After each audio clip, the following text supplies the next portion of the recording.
What's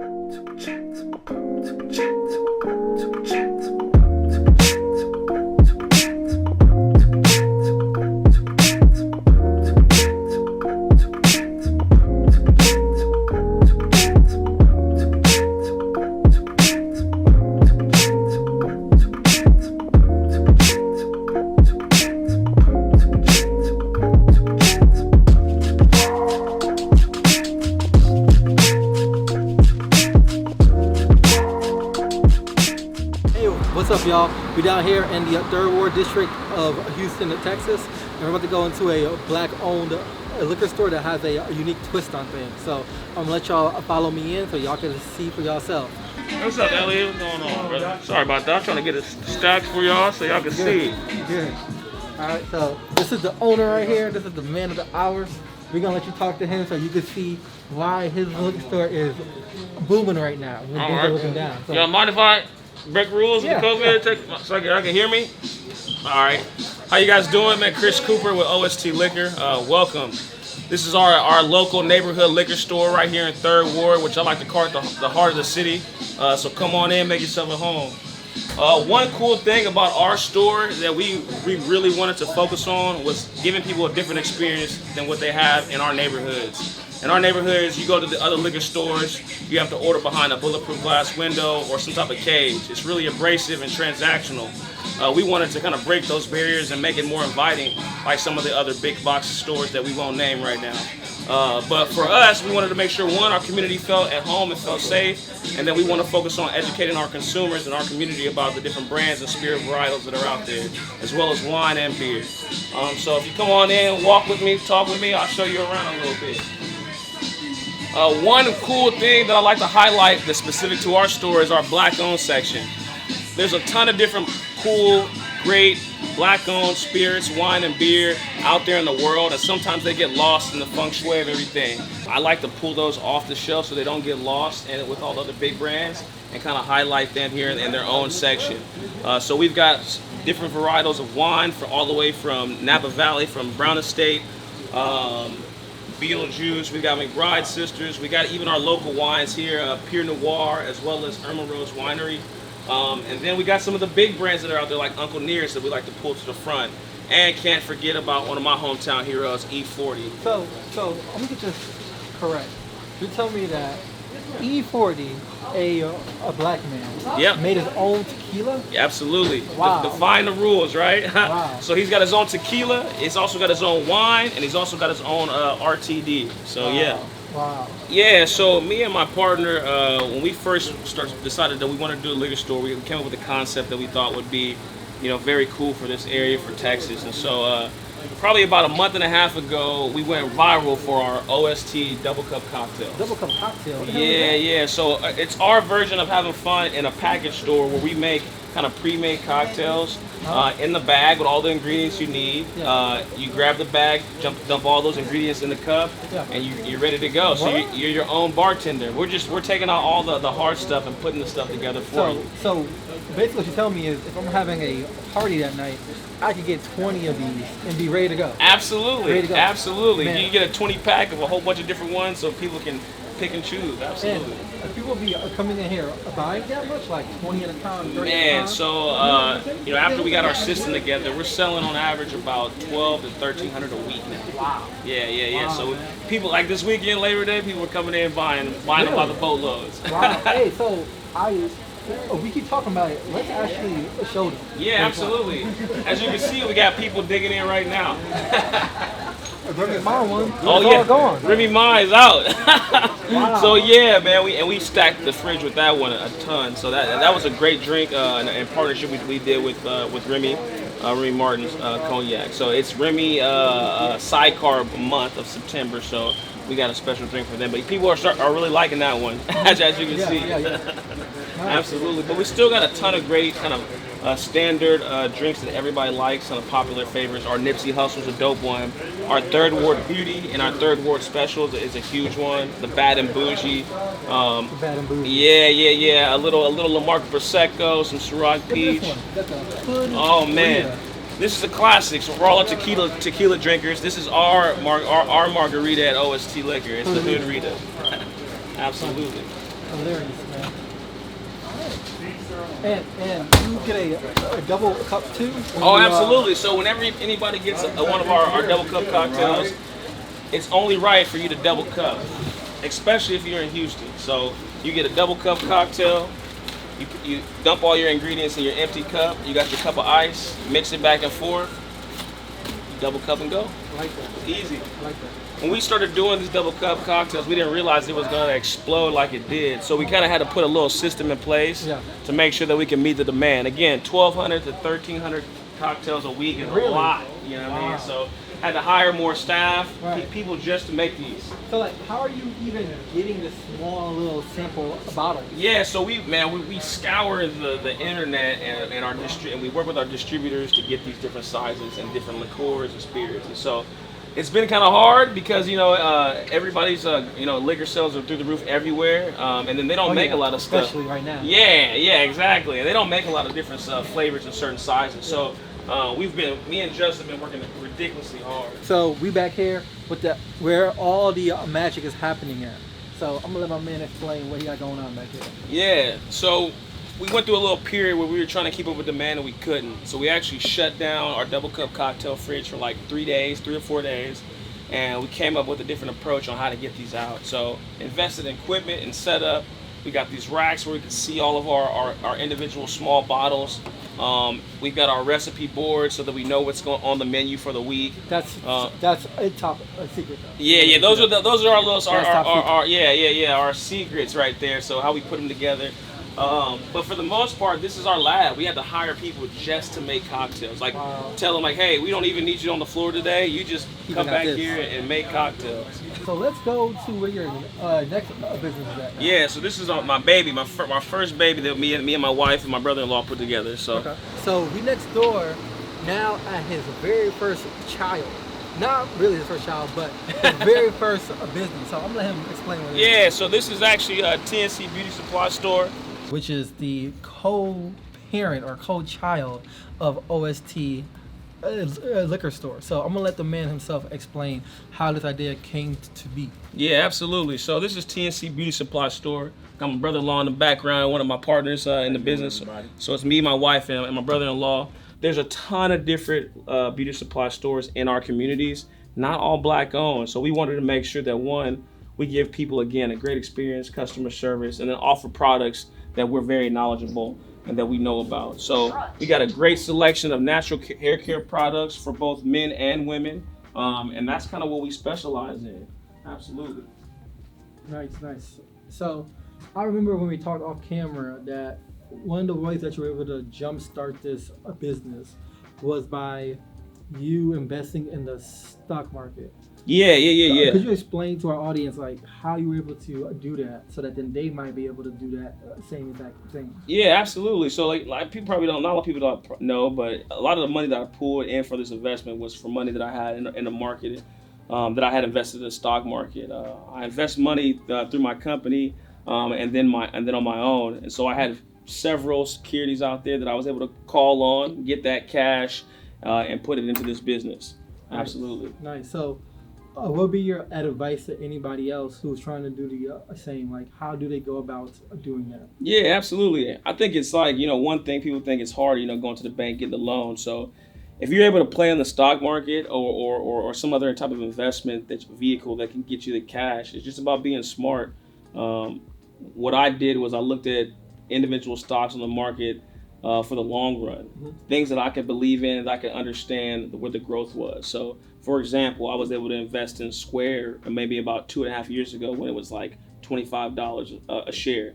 So you think about Square, it's an online e-commerce platform that's been growing like crazy. More people are being entrepreneurs, more people are getting POS systems and doing e-commerce transactions. So it just made sense.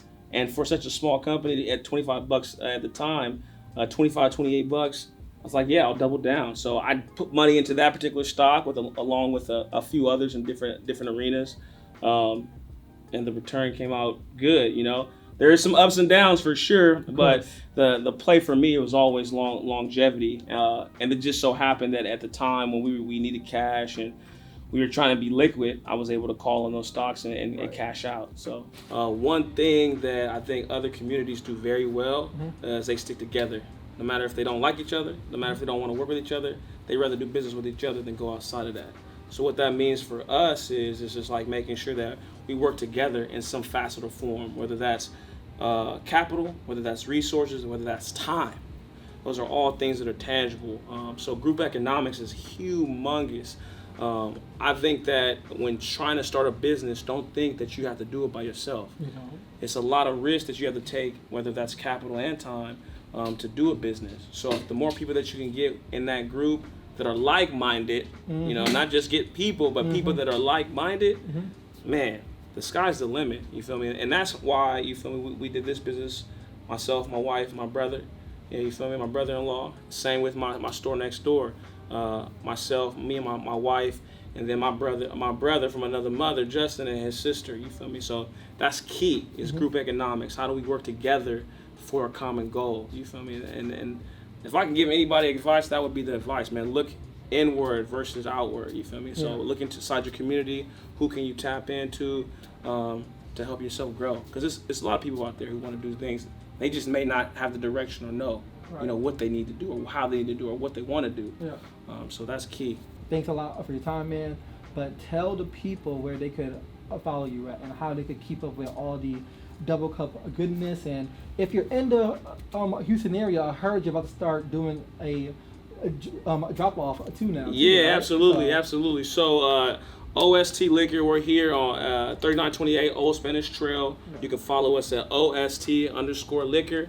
And then also TNC Beauty Supply. So that's T spell out and C Beauty Supply Store. And then we're right next to each other. So you come to 3928 Old Spanish Trail, you'll find both of our stores right next to each other. Also look for our website, ostliquorstore.com. We do deliveries with inside the Beltway 8 loop. So if you don't want to get out because of COVID, we'll pull up on you. You'll pull up on us. Exactly. A bicycle, car. Yeah, exactly. But, and, we got a lot of rain, so if I got to get on a boat, we might do that too in Houston. So absolutely. Man. Well, all right, my man. All right, man. Appreciate you.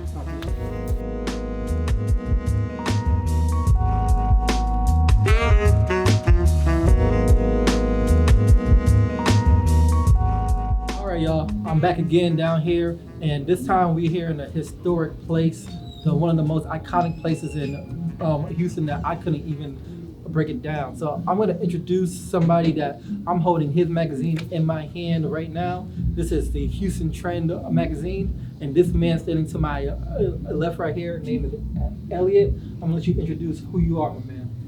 The owner, proud owner of Houston Trend magazine. Justin came to town, was like, hey, let's find the most iconic spot. Luckily, I was able to pull up, and the legendary ESG was right here. So with that being said, it's kind of hard to introduce myself when I'm standing next to a icon that I'm standing next to, because I feel like what he has going on completely outweighs what we got. So I want to direct any questions we have as of right now for this gentleman. What's up? All right, so tell the audience who you are, my man.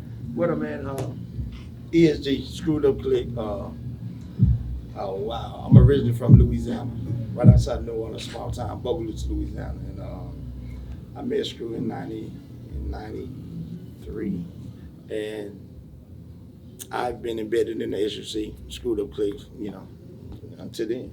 What has been the hardest challenge of keeping that history going after 20 years after Screw's death, my man? Because you have to think, if you look at the changes in music, right? It might be Atlanta led, it might be West Coast led. Yeah. So not as many people might be listening to the Screw music, but it was like a culture thing for us. Whether it was R&B, no matter where you were from, we wanted to Screw. What up, baby? We wanted to Screw and Chop, Yeah. So that's how we got our cassette. So everybody who loved the music and the culture would keep coming back. Yeah. So next thing you know, it's a T-shirt. Yeah. Next thing you know, it's a hat. Yeah. Next thing you know, it's multiple CDs, multiple shirts, multiple hats, a disc drive.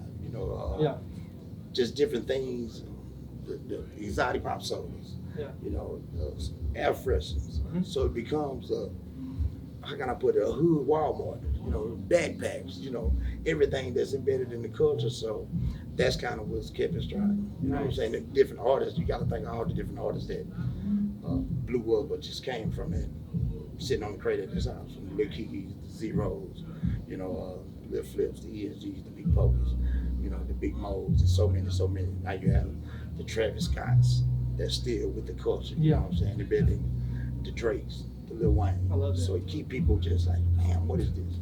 Wow.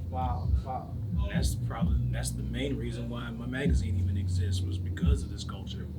This you know, like I was telling Alec outside, the fact that my cousin would drive in every summer from San Antonio, pick up 5 tapes from Screw when, you know, he was putting them together himself, just for that, and then come out, you know, and hang out with us, getting that experience, feeling the 15-inch subs in his trunk. Like it was everything. You know what I mean? Like you couldn't ride down any one of these streets in the Third Ward and not hear Screw music. You know, it was the birth of my experiences in Houston's culture. You know what I mean? The moment I heard swinging and banging, for me, it was just like, Yeah. what is this? Yeah. This sounds like magic. This is, you know, when people could compare David Blaine or Chris Angel, that's what these guys did with music to me. I love that, man. Well, I ain't no artist, but every time I'm in town, I'm gonna come through and show some That's it. love now, my man. I read. All Going right. out. Appreciate you. Appreciate y'all, my man.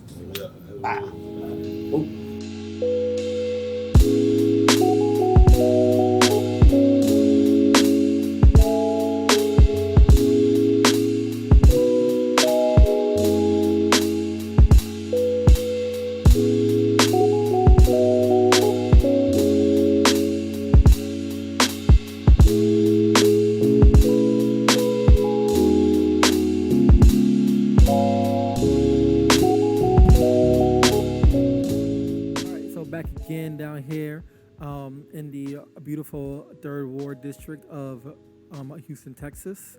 So I'm here with Mr. Physique, his own self, in the building. I'm not gonna steal his thunder, not gonna steal his shine. I'm gonna let him introduce who he is and what beautiful building we are in at this time. What's up, y'all? I'm Jermaine Patterson. I am here with the Body Shop HTX. We're right here in Houston Museum District, really known as the Third Ward District. And this beautiful building here is the Body Shop, where we do group training, group weight training, and we focus on different muscle groups every day of the week. We just bring a nice, innovative way of working out. So we show people how to work out, but then we also show them the right way of eating as well, too.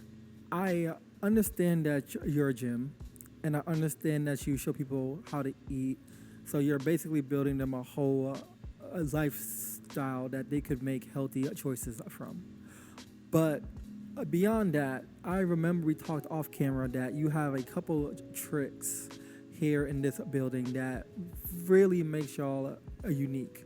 How about you tell the audience at home why they should come here? Well, like I was saying, we do different muscle groups of weight training. And so what we try to do is like let people know that, hey, working out can be fun, but you have to make it innovative. You go to different gyms and it could be like where you just go and try to hit the weights really hard, but there's also a method to training. So 1 week we might do a heavy weights. Next week we will do light reps, more reps, or lightweight, more reps. Then another week we'll do a slow method of training where we're doing a slow movement up and down, and so more concentrated movement. But then we also add cardio as well too. We have a cool, innovative way of giving people cardio. We have this thing called sproing. It's a reinvention of a treadmill, and so what it does is make you feel like you're running on air, but it has a resistance band. And what we do is we do interval training, and so the interval training gives you the best form of cardio there is, maximizing your results. So could you talk about any of the weight loss stories that you've like seen out of here, or any like complete transformations that you have seen? That's one of the main things that we do here is transformations. We want to show people how they could get their bodies to look like it has never looked before. So when we focus on that, we focus on fitness. We also focus on nutrition as well too. So we show you the right way of eating with flexible dieting. It's through macro counting. So people will go on their app on their phones, and then they would input all their macros. But then it shows you what you can eat, what you can't eat, what you should stay away from. Some of them show your food allergies that you might have, but for the most part, it just shows you the right way of counting your macros, and then showing you that, hey, you could pretty much eat whatever you want, but you have to stay within your macros. But don't go overly excessive with it. Like, don't go to McDonald's or anything like. But you can go to McDonald's, but it's just certain items on the menu that you could eat. I wouldn't go there. I wouldn't recommend. I don't even know why I said McDonald's first, but I wouldn't recommend that. I would go like to Chipotle or something like that. It's a little bit healthier. Well, it's crazy because if I'm in a tight bind, I'll go to McDonald's and just get well, look. I'll get a burger, but I'll say just the actual patty, just the patty, and call it a day. We're gonna talk after this because I want to get you on a different place to go other than McDonald's. There's other places that you could pick instead of McDonald's. So I will say the place that I could pick is a Turkey Lake Hut right down the street. That food was amazing, man. So, I mean, that's all 100% a protein. Now, I don't know if you get stuff on top of it, like our cameraman got the Alfredo turkey leg, you know. So I don't know about that one, but yeah, that's a good spot. Yeah, go. But no, what has been some of the challenges that you have faced trying to compete against like the bigger gyms, or just a white-owned gym, as a black man? I think we're in our own separate lane from the bigger gyms, the white-based gyms, because we're a small mom-and-pop African-American right in the heart of everything. And so I don't feel like that's really our competition. What I like is the fact that we have our own niche of trainers in here. We have our own niche of training style, and it's more personable. Like when you go to those other gyms, you're just really just a number. But when you come in here, you're a face, your name. It's like Cheers. Everybody knows your name. So we consider ourselves like a family in here. So once you come in and you sign up for our membership, hey, you're in the Body Shop family. And so that's what I think is the difference between us and the bigger mega gyms as well. I also heard that you're a jack of all trades because you also own a photo booth company.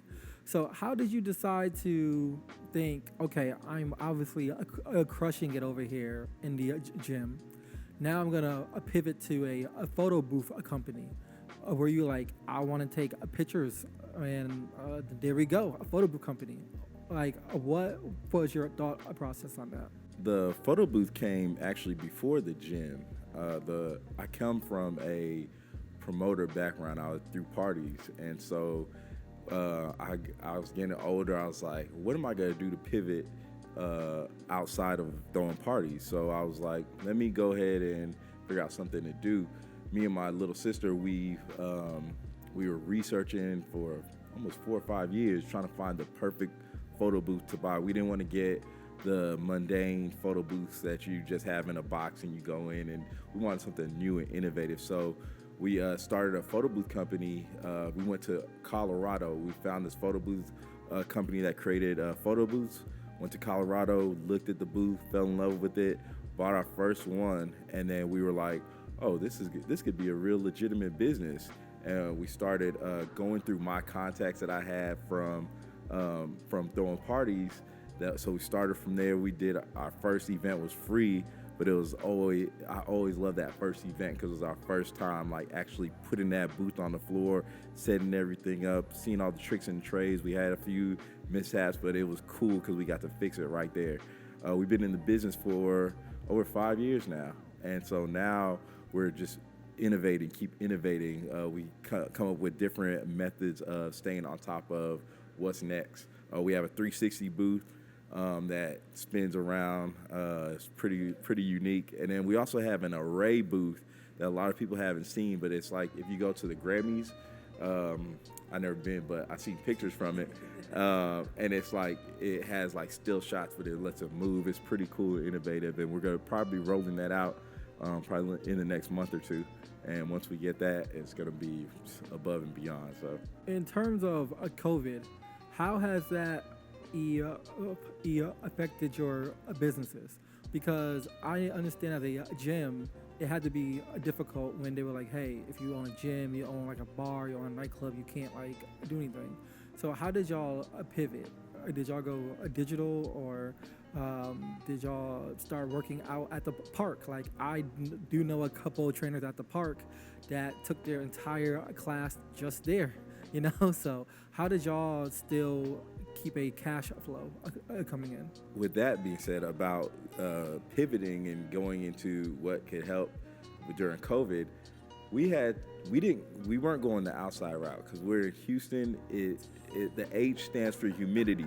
So going outside and training people was just not going to happen. So we went into the virtual route, and we started doing Zoom classes, and that's what kind of helped us to stay afloat during this pandemic. We had we would focus on same platform that we have here, focus on different muscle groups every day of the week. People had to bring their own weights. They had to have their own bands, and we just switch it up and have different ways of training them, because it does get really boring when you're doing it in your garage. So we just had to come up with new innovative ways of training them. For me, I just had music and made it fun, and made them just kind of feel relaxed, feel like they were still at the gym as well too. So bro, I want to thank you again for your time. And I just want to say to the audience at home that they need to come here and check this out in the Third Ward, because I honestly haven't seen anything like this gym. I just want to know, what is the best way that people could follow you, keep in contact, and reach out to you? The best way to reach me personally is my Instagram. I love saying this one. It's called Dark Skin Jermaine. It's the original Dark Skin Jermaine. There's no other way of spelling it. I spelled it the correct way. I was the first one to have it, so I kept it. Also, the Body Shop HTX is another way of reaching me. And also, Paradigm Photo Booths is another way that's reaching me as well, too. So you can reach me at all those different angles. So, yeah. Well, thanks again, bro, and I wish you continue success, man.